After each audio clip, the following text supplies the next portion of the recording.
భానువంశ తిలక ప్రతిమాలి కొనియడ రామచంద్ర రామచంద్ర భానువంశ తిలక ప్రతిమాలి కొనియడ రామచంద్ర రామచంద్ర రామ. శ్రీశ్రవణం ఛానల్కి శ్రోతలందరికీ కూడాను మరొక్కసారి స్వాగతం. ఈరోజు మనం విన్న ఈ రామదాస కీర్తన కాంభోజి రాగంలో కృతి చేయబడ్డది. గురువుగారికి అనేక వందనాలు తెలుపుతూ యోగవాసిష్టంలో నిన్న మనం ఈ చూడాల భర్త సికిధ్వజుడు ఇల్లు వదిలిపెట్టి వెళ్ళిపోయాడని చెప్పి ఆవిడ 18 ఏళ్లుగా ఆ రాజ్యభారాన్నంతా మోస్తూనే తన భర్త ఎలా ఉన్నాడు అని తనకున్న విద్యల ద్వారా గమనించుకుంటూనే ఉందన్నమాట. ఒకరోజు ఉండబట్టలేక ఆయన ఆశ్రమానికి బయలుదేరి వెళ్ళింది. అక్కడికి వెళ్ళిన తర్వాత అదృశ్య రూపంలో అక్కడ అతన్ని చూసింది ఆవిడ. సికిధ్వజుడు దేవపూజ కోసం పూలమాలలు కట్టుకుంటున్నాడు. మనిషి చిక్కిపోయాడు, జడలు పెరిగిపోయాయి, నల్లబడ్డాడు, నారచీర కట్టుకున్నాడు. భర్తను అలా చూసేసరికి ఆవిడకి చాలా దుఃఖం వచ్చేసింది. అరేరే, ఆత్మవివేకం లేకపోతే మనుషులు ఎంత మూర్ఖులవుతున్నారు. హాయిగా రాజ్యంలోనే ఉండి ఆత్మజ్ఞానం పొందలేక అడవులకు వచ్చి ఇంత తంటాలు పడుతున్నాడు. ఇప్పటికైనా ఆత్మజ్ఞానం కలిగినట్టుగా లేదే, మొహంలో ఆ కళ లేదు. కానీ ఇప్పుడు ఉపదేశాన్ని పొందే అర్హత మాత్రం వచ్చింది. అయినా నేను చెప్తే ఎక్కదు, నన్ను లక్ష్యం చేయడు. అందువల్ల యోగ బలంతో నా రూపం మార్చుకుని ఈయన దగ్గరికి వెళ్ళడం మంచిదే అని ఆవిడలో ఆవిడే నిశ్చయించుకొని ఒక మునికుమారుడి రూపాన్ని ధరించి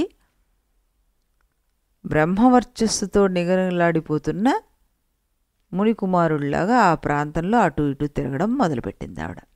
ఈ సికిధ్వజుడు ఆ బ్రహ్మచారిని చూసి వర్చస్సుకు ముగ్ధుడై అతన్ని ఆహ్వానించి నమస్కరించి అతి సపర్యలన్నీ చేసి సంభాషణ మొదలుపెట్టాడు. అప్పుడు ఈ సికిధ్వజుడు ఆ మునికుమారుడు రూపంలో ఉన్న చూడాలని అడుగుతున్నాడు. దేవపుత్ర, తమరెక్కడి నుంచి వస్తున్నారు అంటూ. అప్పుడు ఆ బ్రహ్మచారి, రాజర్షి వర్య, నీకు నమస్కారం. నేను భూలోకంలో అనేక గ్రామాలు చూశాను, కానీ నీ వంటి వినయమూర్తిని ఎక్కడా చూడలేదు. మీరు ప్రశాంతమైన మనస్సుతోటి మోక్షార్థమై తపస్సు చేస్తున్నారు అని నాకు అర్థమైంది. మీరు దీనికోసం రాజసుఖాలను కూడాను పరిత్యాగం చేశారు. ఇది చాలా అపూర్వమైన విషయం అన్నారు. సికిధ్వజుడు అన్నాడు, దేవపుత్ర, మీ దివ్యదృష్టి అమోఘం, మీ దర్శనం పవిత్రం, మీ ఆకారం సుందరం. నాకు పూర్వాశ్రమంలో అత్యంత ప్రియతమురాలైన భార్య ఉండేది. చిత్రం ఏమిటో గాని మీవన్నీ ఆవిడ పోలికలే. నాకు చాలా సంతోషంగా ఉంది. మీరు నాకు అభాగ్యతులు అన్నారు. అభాగ్యతుడు అంటే మధ్యాహ్న వేళ అనుకోకుండా వచ్చిన అతిథి అనమాట. అభాగ్యత స్వయం విష్ణు అని శాస్త్రం చెప్తుంది మనకి. కనుక మీరు విష్ణు స్వరూపులు. కనుక నేను దేవపూజ కోసం కట్టుకుని పూలమాలను స్వీకరించండి, నా సందేహాలని తీర్చండి అన్నాడు. వెంటనే బ్రహ్మచారి, అడగండి అన్నారు. భగవాన్, మీరెవరు, ఎవరి పుత్రుడు, ఏ అనుగ్రహం అందించడానికి ఇక్కడికి వచ్చారు అన్నారు. మీరెంతో వినయంగా అడిగారు కనుక వివరాలు చెప్తాను, వినండి. మహాత్ముడైన నారద మహర్షి గురించి విన్నారు కదా. ఆయన ఒకసారి మేరు పర్వతం మీద ఆకాశగంగా తీరంలో ధ్యానం చేసుకుంటూ కూర్చున్నాడు. ఆయన కళ్ళు తెరిచేసరికి కొంతమంది దేవాంగనలు నదిలో జల విహారం చేస్తున్నారు.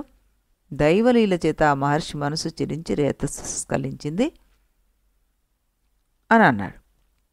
అనగానే సికిధ్వజుడు, బ్రాహ్మణ కుమార, నారదుడు సర్వజ్ఞుడు కదా, దేవర్షి కదా, ఆయనకి మనస్సు చెలించడం ఏమిటి అన్నారు.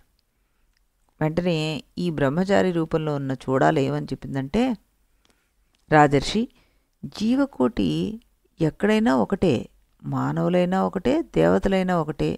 ఆ దృశ్య సమూహం స్ఫురించకుండా ఉండేలాగా ఆత్మానుసంధాన రూపమైన సమాధిలో ఉండిపోవాలి. కానీ బయటకు వచ్చి ద్వంద్వ ప్రపంచంలో పడితే ఏ మనస్సు ఎలా తిరుగుతుందో ఎవరు చెప్పగలరు? అయితే మూఢుడి చిత్తమైతే కుంకుమగట్టిన గుడ్డలాగా ద్వంద్వాలకు పూర్తిగా అంటుకుపోతుంది. తత్వజ్ఞానం కలిగిన మనస్సైతే గులాబీ పువ్వు పక్క ఉన్న స్ఫటికమణిలాగా తాత్కాలికంగా ఎర్రబడుతుంది. మూఢుడి మనస్సులోకి విషయం ఒకసారి ప్రవేశిస్తే ఆ విషయం పోయినా వాసన పోదనమాట. జ్ఞానికి వాసన అంటుకోదు. బంధమోక్షాలంటే ఇవే కదా. భావన తానవం మోక్షో బంధో హి దృఢ భావన అన్నారు. ఇది మనకి 85వ సర్గలో 120వ శ్లోకం అనమాట. భావనలు చిక్కిపోవడమే మోక్షము, భావనలు బలిసిపోవడమే బంధం అన్నారు. మామూలు మానవులైతే కొన్ని రకాల నాడులు చెలిస్తే సుఖం, కొన్ని రకాల నాడులు చెలిస్తే దుఃఖం. అలాగే మరికొన్ని రకాల నాడులు స్త్రీ రూపం వంటి దృశ్యాల చేత ఉత్ప్రేరితులైనప్పుడు వీర్యస్ఖలనం కూడా జరుగుతుంది. దీనికి కారణం ఆ జీవిలో ఉన్న వాసన శేషాలే అని చెప్పారనమాట. మామూలు అజ్ఞాన జీవి అయితే ఇలాంటి పనులు జరిగినప్పుడు తను అవి ధర్మానుబద్ధంగా ఉన్నాయా లేవా అని ఆలోచించుకుంటాడు. వాసనాక్షయమైన జీవన్ముక్తి పొందిన ఏ లవలేశమో వాసన మిగిలి ఉండి ఇలాంటి పనులు జరిగినా వారు మళ్ళీ ప్రపంచ భావనలోకి రారన్నమాట. ఇది నేను అనుభవపూర్వకంగా తెలుసుకున్న విషయం. మహాత్ముడైన నారద మహర్షి దగ్గర జరిగిన వికారం కూడా ఇలాంటిదే. ప్రశాంతంగా ఆలోచించి చిరకాలంగా సురక్షితమైన దేవర్షి వీర్యం వ్యర్థం కారాదని ఆలోచించి ఒక స్ఫటిక కుంభంలో ఆ రేతో బిందువుని జాగ్రత్త చేశాడు ఆయన. ఆయన సర్వశాస్త్రవేత్త గనుక తన సంకల్ప బలం చేత ఆ బిందువును రక్షించగల ఔషధీయం అనే క్షీరాన్ని సృష్టి చేసి ఆ కుండలో నింపాడు. కొంతకాలానికి ఆ కుంభంలోంచి ఒక మగ పిల్లవాడు పుట్టాడు. నారద మహర్షి ఆ పిల్లవాడికి చేయాల్సిన సంస్కారాలన్నీ చేసి వేదాది విద్యలన్నీ నేర్పించి ఒకరోజు తనతో పాటు బ్రహ్మలోకానికి తీసుకువెళ్ళి బ్రహ్మగారికి అప్పగించాడు.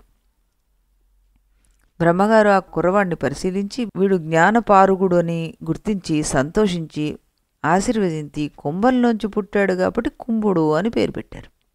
రాజర్షి, ఆ కుంభుణ్ణి నేనే. బ్రహ్మదేవుడి ఆజ్ఞ వల్ల ఆయన సమక్షంలో నివసిస్తూ బ్రహ్మ సమాధి నిష్ఠుడినై కాలక్షేపం చేస్తున్నాను. నాకు విధి నిషేధాలు లేవు. సంస్కార శేష బలం వల్ల ఎక్కడికి కావాలంటే అక్కడ పోతూ ఉంటాను, వస్తుంటాను. ఈ భూలోకంలో వచ్చిన నా కాళ్ళు ఈ నేలకంటవు, ఈ ధూళి నా కాళ్ళకంటదు. నేను ఆకాశం నుంచి రావడం మీరు చూస్తూనే ఉన్నారు కదా, ఇది నా కథ అన్నాడు. అప్పుడు శిఖిధ్వజుడు అన్నాడు, దేవపుత్ర, నేను ధన్యుణ్ణి. నా పూర్వపుణ్య బలం వల్ల మీలాంటి బ్రహ్మలోక నివాసుణ్ణి కలుసుకోగలిగాను. సజ్జన సాంగత్యం రాజ్యప్రాప్తి కంటే కూడా గొప్పది కదా. అది సరే, ఇంతకీ మీ కథ ఏంటి? మీరు ఈ వనవాసం ఎందుకు చేస్తున్నారు చెప్పండి అన్నాడు. దేవపుత్ర, మీరు సర్వజ్ఞులు, మీకు అన్నీ తెలుసు. అయినా విలాసంగా అడుగుతున్నారు కనుక సంక్షిప్తంగా చెప్తాను వినండి. నేను రాజుని. శిఖిధ్వజుడు అంటారు నన్ను. నాకు పునర్జన్మ అంటే భయం పట్టుకుంది. ఎన్ని రకాలుగా ఆలోచించినా, ఎన్ని ఆశ్రమాలు తిరిగినా పునర్జన్మ రాకుండా ఉండే ఉపాయము, విశ్వాసపాత్రమైన ఉపాయము దొరక్క ఏం చేయాలో తోచక, ఏమీ చేయకుండా ఉండలేక, ప్రయోజనం కనిపించకపోయినా సరే ఇలాంటి అడవికి వచ్చేసి మొండిగా రకరకాల తపస్సాధనలు చేస్తున్నాను అంటూ చెప్పారనమాట. అప్పుడు ఈ బ్రహ్మచారి రూపంలో ఉన్న చూడాలి ఏమని అడిగారు రాజర్షి. నేను ఒకసారి బ్రహ్మగారిని సూటిగా అడిగాను, జ్ఞానకర్మల్లో ఏది గొప్పది అని. బ్రహ్మదేవుడు నిష్కర్షగా తేల్చి చెప్పేశాడు, జ్ఞానమే గొప్పదని. జ్ఞానం వల్ల మాత్రమే మోక్షం లభిస్తుంది అన్నాడు. కర్మ మార్గం కేవలం కాలక్షేపం మాత్రమే అన్నాడు. అదేమిటండి, వేదవేత్తలంతా కర్మ మార్గాన్ని ఆచరిస్తున్నారు కదా అని అడిగాను నేను. అప్పుడు ఆయన అన్నారు, అదంతా జ్ఞానం పట్టుబడిన వాళ్ళ దుర్గతి అన్నాడు. కర్మలకు ఫలితాలు ఉంటాయి కదా అని నేను అడిగాను. వాసనాబద్ధులైన వాళ్లకు మాత్రమే కర్మలకు ఫలితం ఉంటుందని గట్టిగా తోస్తుంది. దెయ్యం కథలు విన్న పిల్లవాడికి దెయ్యమే కనిపిస్తుంది అన్నాడు ఆయన. నేను ఆశ్చర్యపోయాను సుమా. నా అనుభవంలో సరిచూసుకోవడం ప్రారంభించాను నేను. ఆయన చెప్పింది నిజమే అనిపించింది నాకు. బ్రహ్మదేవుడు ఆపకుండా మళ్ళీ చెప్పారు నాకు. ఏమని? సవాసనం మనోజ్ఞేయం జ్ఞానం నిర్వాసనం మనః జ్ఞానేన జ్ఞాయం అభ్యేత్య పునర్జీవో న జాయతే అన్నారు. ఇది 87వ సర్గలో 27వ శ్లోకం. కుంభ, మనస్సులు రెండు రకాలు. వాసనలతో కూడి ఉన్న మనసు జ్ఞేయకోటిలోకి చేరుతుంది. వాసనలు పూర్తిగా లేకుండా పోయిన మనసు జ్ఞానరూపమైపోతుంది అని చెప్పారు. జ్ఞానంతో జ్ఞేయాన్ని చూడాలి, అది ఉపాయం. అలా చేస్తే పునర్జన్మ ఉండదు అన్నారు ఆయన. కనుక రాజర్షి, బ్రహ్మాది దేవతలంతా జ్ఞానమే కైవల్యానికి మార్గం అని ఇంత నిష్కర్షగా చెప్తుంటే మరి దాన్ని వదిలేసి రకరకాల తపస్సులు అంటారేమిటి? ఇదిగో దండం, ఇదిగో కమండలం, ఇదిగో దర్భాసనం అని వీటిని పట్టుకుని వేళ్లాడుతున్నారేమిటి అంటూ కోహం కథమిదం జాతం కథం శ్యామతి చేతి భోః రాజాన్నావేక్షసే కస్మాత్ కిమజ్ఞ ఇవ తిష్టసి కథం బంధ కథం మోక్ష ఇది ప్రశ్నానుదాహరన్ పారావారావిదం పాదాన్ కస్మాత్ రాజాన్న సేవసే అంటూ మనకి 87వ సర్గలో 30-31 శ్లోకాలు చెప్పారనమాట. నేనెవరు, ఈ ప్రపంచం ఎలా వచ్చింది, ఎలా పోతుందని ఎందుకు ఆలోచించడం లేదు, ఎందుకు అజ్ఞానిలాగా పడున్నావు, బంధం ఎలా వచ్చింది, మోక్షం ఎలా వచ్చిందని ప్రశ్నలు వేస్తూ జ్ఞానసిద్ధులైన మహాత్ముల పాదాలను ఎందుకు పట్టుకోవడం లేదు నువ్వు, అనవసరంగా వ్రతోపవాసాది రూపమైన బాహ్య తపస్సులతోటి కాలం పోగొట్టుకుంటారెందుకు, సమదృష్టిగా సాధువుల్ని సేవించండి, వినయంగా ప్రశ్నించండి, మీరు అనుకున్న జన్మరాహిత్యం వస్తుంది, కానీ ఇలా చేస్తే ఏం ప్రయోజనం అన్నారు. సికిధ్వజుడప్పుడు దేవపుత్ర, ఇప్పటికి నా కళ్ళు తెరుచుకున్నాయి, నా మూర్ఖత్వం వదిలిపోయింది, నా పాపం బూడిదైపోయింది, మీ అంతట మీరుగా వచ్చి నాకు ఇంత జ్ఞానబోధన చేశారు, మీరే నా గురువులు, నాకు తండ్రి, నాకు మిత్రులు, మీ పాదాలే పట్టుకుంటాను, ఏ జ్ఞానాన్ని పొందితే ఈ సంసార సముద్రం దాటవచ్చునో ఆ జ్ఞానాన్ని మీరే ఉపదేశించండి అన్నారు. అప్పుడు ఈ చూడాల బ్రహ్మచారి రూపంలో ఉంది కదా, ఆవిడ ఏమంటున్నారు, ఉపదేశించడం కష్టం కాదయ్యా, వినడమే కష్టం, నా మాట మీద నీకు విశ్వాసమే ఉంటే నేను చెప్పిన దానికి ప్రయోజనం ఉంటుంది, లేకపోతే ఒట్టి కాకి గోలైపోతుంది, కనుక నీకు నా మీద విశ్వాసం ఉందంటేనే నేను మాట్లాడతాను అన్నాడు. అప్పుడు సికిధ్వజుడు అన్నారు, దేవపుత్ర, మీ మాటలను వేదంలోని విధివాక్యాల్లాగా ప్రమాణంగా స్వీకరిస్తాను, ఇది సత్య ప్రతిజ్ఞ అన్నారు. వెంటనే ఈ బ్రహ్మచారి రూపంలో ఉన్న చూడాల ఏమందంటే, వేదవాక్యంలాగా భయపడుతూ కాదయ్యా, కొడుకు తండ్రి మాటను ప్రేమతో గ్రహించినట్లుగా నా మాటను గ్రహించు, ముందు విను, తరువాత ఆలోచించు, అప్పుడు ఆచరించు, ఆ విషయం నీకు అర్థమయ్యడం కోసం నేను 2 చిన్న కథలు చెప్తాను అంటూ ఆవిడ కథలు చెప్పడం మొదలుపెట్టారు. ఇందులో ఏమిటా మొదటి కథ, మణికాచోపాఖ్యానము. రాజర్షి, పూర్వం చాలా సమర్థుడైన ఒక రాజు ఉండేవాడు, అతనికి చింతామణిని సంపాదించాలనే ఆలోచన వచ్చింది, దానికోసం గట్టిగా కృషి చేశాడు. అనతి కాలంలోనే అతనికి బారెడు దూరంలో చింతామణి కనిపించింది. చింతామణి ఇంత తేలిగ్గా దొరికిందంటే నమ్మబుద్ధి కాలేదు అతనికి. నాలాంటి సామాన్యుడికి చింతామణి దొరకడం అసాధ్యం, ఒకవేళ దొరికినా ఇంత త్వరగా లభిస్తుందా ఏమిటి, కనుక ఇది నిజమైన చింతామణి కాదేమో అని అనుమానం వచ్చింది. కొంతసేపు అయ్యాక ఒకవేళ ఇది నిజమైన చింతామణి అయినా నాలాంటి దురదృష్టవంతుడు ముట్టుకుంటే అది మాయమైపోవచ్చు కదా అని ఇంకొంచెం సేపు ఆలోచించాడు. ఇలా రకరకాలుగా పనికిరాని ఆలోచనలో పడి చివరికి ఆ చింతామణిని కాస్త పోగొట్టుకున్నాడు. కొంతకాలం అయ్యాక మళ్ళీ చింతామణి కోసం అన్వేషణ మొదలుపెట్టాడు. ఈ మటుకు అతనికి ఒక గాజు ముక్క కాచం దొరికిందనమాట. ఎందుకు కుదిరిందో గాని అదే చింతామణి అన్న విశ్వాసం కుదిరింది ఆయనకి. ఆ వెర్రిలో ఆ రాజు తనకున్న ఐశ్వర్యాన్ని, రాజ్యాన్ని అన్నింటినీ వదిలేశాడు. ఇదేం పనయ్యా అంటే, నా చేతిలో చింతామణి ఉంది, నాకేది కావాలంటే అది లభిస్తుంది అనేవాడు. ఆ ధైర్యంతోనే ఆ మూర్ఖపు రాజు తనకున్నవన్నీ వదిలేసుకుని చివరికి ఏమీ లేక ముష్టివాడైపోయాడు. ఇది మొదటి కథ. ఇక రెండో కథ విను. ఇది హస్తికోపాఖ్యానం. రాజర్షి, పూర్వం వింధ్యారణ్య ప్రాంతంలో పెద్ద ఏనుగు ఉండేది. దాన్ని ఒక మావటివాడు అంటే హస్తికుడు పట్టి బంధించి ఆడిస్తూ ఉండేవాడు. ఆ మావటివాడు చాలా క్రూరుడు. అందువల్ల ఆ ఏనుగుని అంకుశంతో పుడిచి ఎప్పుడూ బాధ పెడుతూ ఉండేవాడు. ఏనుగుకి ఈ బాధ మరీ భరించరానిదిగా అయిపోయింది. చివరికి ఒక రోజున తన కాళ్ల గోళ్లను తానే తెంచేసుకోవడానికి కృషి చేసింది. ఆ సమయానికి మావటివాడు దూరంగా ఉన్నాడు. ఆ ఏనుగు కట్లు తెంచుకుంటోందని గ్రహించి వాడు పరిగెత్తుకొచ్చాడు. కానీ ఏనుగు ఎలాగో కష్టపడి ఆ మావటివాడు వచ్చే లోపల కట్లు తెంచేసుకుంది. దాన్ని గమనించిన మావటివాడు కోపం వచ్చి గబగబా పక్కనున్న తాడి చెట్టు ఎక్కి ఏనుగు నెత్తి మీదికి దూకాడు. తనలా దూకితే ఏనుగు తల పగిలినంత పనై అది అదుపులోకి వస్తుందని అతని ఆశ. కానీ ఏనుగు అదృష్టం బాగుండి మావటివాడు గురి తప్పి నేల మీద వెలకిలా పడిపోయాడు. వాడికి నడ్డి విరిగినంత పనైంది. ఏనుగు మావటివాడి వంక చూసింది. ఒక్క తొక్కు తొక్కుదాం అనిపించింది దానికి. కానీ పడిపోయిన వాడిని పడగొట్టడంలో పౌరుషం ఏమిటి అని అనిపించింది దానికి. వాడిని అలాగే వదిలేసి అడవిలోకి పారిపోయింది. చాలాసేపటికి మావటివాడు తేరుకున్నాడు. వాడి ఎముకలు విరగలేదు. అందువల్ల త్వరలోనే కోలుకొని ఆ ఏనుగు ఎటుకుపోయిందా అని అడవిలో వెతకడం మొదలుపెట్టాడు. ఓ రోజున చివరికి అది దూరాన అడవి పొదల మాటన దాక్కుని ఉందని గుర్తించాడు. దాంతో ఆ పొదల చుట్టూ పెద్ద కందకం తవ్వి ఆ గుంటను ఆకులతో కప్పేసి పక్కనే మాటేసి కూర్చున్నాడు. కొద్ది రోజుల తర్వాత ఏనుగు అడవిలో తిరుగుదామని బయలుదేరి ఆ పక్కలో గుంట ఉండడంతో దాంట్లో పడిపోయింది.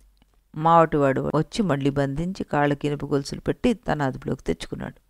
అరెర్రే, ఈ మావటివాడిని ఆ రోజే తొక్కిస్తే బాగుండేదే అని అనుకుని చాలా బాధపడిపోయింది. ఏం లాభం, అది మావటివాడికి బందీ కాక తప్పలేదన్నమాట. రాజర్షి, ఈ 2 కథలను సాంకేతికంగా నేను చెప్పాను. నిన్ను చూస్తుంటే నా సాంకేతికాలు సరిగ్గా నీకు అర్థమైనట్లుగా లేదు. కాబట్టి నేను ఒకసారి వివరిస్తాను చూడు అంటూ మొదటి దాన్ని తీసుకున్నది. మణికాచోపాఖ్యానంలో సమర్థుడైన రాజు నువ్వే. నువ్వు సంపాదించదలుచుకున్న చింతామణి సర్వసంగ పరిత్యాగం. దానికోసం నువ్వు వేదాంత శాస్త్ర అభ్యాసం చేసావు. సర్వసంగ పరిత్యాగం అందినట్లే అందింది, కానీ అవివేకంతో దాన్ని వదిలేసావు. మళ్ళీ కృషి చేసి చివరికి రాజ్యాన్ని, భార్యను, బంధువులను వదిలేసి ఇదే సర్వసంగ పరిత్యాగం అనుకుంటున్నావు. నువ్వు అసలైన అహంకార పరిత్యాగం చేయలేదు కనుక, ఈ దేహాల మీద నేననే అభిమానాన్ని వదిలిపెట్టలేకపోయావు కనుక నువ్వు సర్వసంగ పరిత్యాగం చేయలేకపోయావు. సర్వసంగ పరిత్యాగం అనే చింతామణి చేయి జారిపోయేసరికల్లా నీకు తపస్సు అనే గాజు ముక్క మాత్రం దొరికింది. తపస్సు అనే పేరుతో నిన్ను నువ్వే శ్రమ పెట్టుకుంటూ ఏదో సాధించుకున్నట్టుగా చాలీ చాలని తృప్తితో జీవితాన్ని సాగిస్తున్నావు. దీనికి కారణం నీ అవివేకమే. అవివేకం వల్లనే నువ్వు అహంకారం పరిత్యాగం అనే చింతామణిని వదిలేసి తపస్సు అనే గాజు పూసని పట్టుకుని వేళ్లాడుతున్నావు. ఇది ఈ కథ ద్వారా నీకు నేను చెప్పదలుచుకున్నాను. ఇక హస్తికోపాఖ్యానంలో ఈ హస్తివి అంటే ఏనుగు నువ్వే. అక్కడ హస్తికుడు మావటివాడు నీ అజ్ఞానం. బలిష్టమైన ఏనుగు చిక్కి మావటివాడికి లొంగిపోయినట్లుగా మహావిజ్ఞానవంతుడువైన నువ్వు అజ్ఞానానికి లొంగిపోయావు. కనుక ఏనుగు కాలిగొలుసులే నీ ఆశలు, వాటిని ఎలాగోలా నువ్వు తంచుకున్నావు. రాజ్యాన్ని విడిచిపెట్టావు. దాన్ని గమనించిన మావటివాడు చెట్టెక్కి ఏనుగు మీదకి దూకాలని ప్రయత్నించి కింద పడిపోయాడు. ఒక వ్యక్తికి జ్ఞాన వైరాగ్యాలు కలగబోతుంటే వాటిని పట్టిన అజ్ఞానానికి భగభగా ఒళ్ళు మండుతుంది. అలాగే నీ కథలో నీ అజ్ఞానానికి కూడా ఒళ్ళు మండి నీ మీద విరుచుకుపడింది. అయినా సమయానికి అది పనిచేయలేదు. అంత మాత్రం చేత అది చచ్చిపోలేదు. మావటివాడికి ఎముకలు విరగలేదు. వాడు మళ్ళీ కోలుకున్నాడు. ఏనుగు వెంట పడ్డాడు. ఏనుగులు పొదల మాటను దాక్కున్నాడు. అంటే నువ్వు సత్సాంగత్యంచాటను తపస్సు మొదలుపెట్టావు. మావటివాడు పొదల చుట్టూ గుంటలు తీశాడు. అంటే నీ అజ్ఞానం నీ చుట్టూ తత్వ విచారం విముఖత్వం అనే వలను పన్నింది. నువ్వు దాంట్లో పడిపోయావు. అందుకే తపస్సు తపస్సు అంటూ ఆత్మార్పణకి దూరంగా అలమటిస్తున్నావు. రాజా, ఈ కథలో కూడా నీ కథే చెప్పాను అన్నాడు. ఈ కథలన్నీ నీకెందుకు చెప్పానంటే, నువ్వు నీ గురించి చెప్పుకుంటూ ఒక మాట చెప్పు. నీ భార్య చూడాలని నీకు జ్ఞానోపదేశం చేసింది అన్నావు. ఆ ఉపదేశాన్ని నువ్వు ఎందుకు అంగీకరించలేదు? ఆడదాని మాటని వినలేదు కదా. నువ్వు అనుకున్న సర్వసంగ పరిత్యాగమైన సరిగ్గా ఎందుకు చేయలేకపోయావు మరి అని అడగగానే సికిధ్వజుడు అన్నాడు, దేవపుత్ర, అలా అంటారేమిటి? రాజ్యాన్ని విడిచిపెట్టేశాను, ఇల్లు విడిచిపెట్టేశాను, ఇల్లాలను విడిచిపెట్టేశాను. ఇక నేను చేసిన సర్వసంగ పరిత్యాగం లోపం ఏమిటి? అప్పుడు బ్రహ్మచారి రూపంలో ఉన్న చూడాలంది, నువ్వు వదిలిపెట్టవలసింది ఇంకా ఉంది. అప్పుడు ఈ సిగధ్వజుడు అన్నాడు, అవును నిజమే, ఈ తపోవనం మీద నాకు ప్రీతి తీవ్రంగా ఉంది. ఇదిగో వనవాసాభిమానాన్ని ఇప్పుడే మనసా పరిత్యాగం చేస్తున్నాను అన్నాడు. నువ్వు పరిత్యజించవలసింది ఇంకా ఉంది అన్నాడు. అంది ఈ చూడాల.